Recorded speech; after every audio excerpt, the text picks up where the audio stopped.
Hi friends, welcome to Mullaikodi channel. இன்றைக்கி நம்ம என்ன பார்க்க போகிறோம்னு பார்த்திங்கன்னா, மெதுவடை சிக்கன் 65 பண்ண போகிறோம். அதுக்கு தேவையானது வடை, கடலை மாவு, அப்புறம் வந்து தனி மிளகாய் தூள், சிக்கன் 65 மசாலா, பெருங்காயத்தூள், சீரகத்தூள், உப்பு, அப்புறமா கொஞ்சோண்டு கருவேப்பிலை எடுத்து வச்சுருக்கோம். அப்புறமா நாம் கொஞ்சம் அந்த வடையை கட் பண்ணி எடுத்து ஒரு பவுலில் போட்டுக்கலாம். போட்ட வடை கூட நல்லா மசாலா போட்டு நல்லா எல்லாத்தையும் பிரட்டி வச்சாச்சு. அப்புறமா வந்து ஸ்டவ் பற்ற வச்சு கொஞ்சமாக வந்து உங்களுக்கு தேவையான பொரிக்கிறதுக்கு எண்ணெய் ஊற்றிக்கோங்க.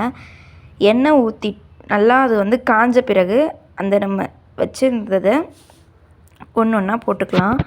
போட்டு நல்லா அது வந்து ப்ரௌன் கலரில் வந்தோடனே நம்ம வந்து எடுத்துட்டு அது கூட வந்து கொஞ்சமாக கருவேப்பிலை சேர்த்து நல்லா பொரித்து கருவேப்பிலையும் உள்ளே சேர்த்துக்கலாம்.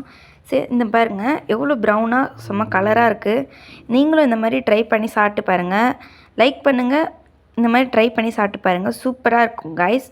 இந்த மாதிரி நீங்களும் செஞ்சு சாப்பிட்டிங்கன்னா உங்களுக்கு ரொம்ப பிடிக்கும். உள்ளே மெத்து வெளியே கிரிப்ஸியாக இருக்கும். லைக் பண்ணுங்கள், ஷேர் பண்ணுங்கள், கமெண்ட் பண்ணுங்கள். பாய் பாய்.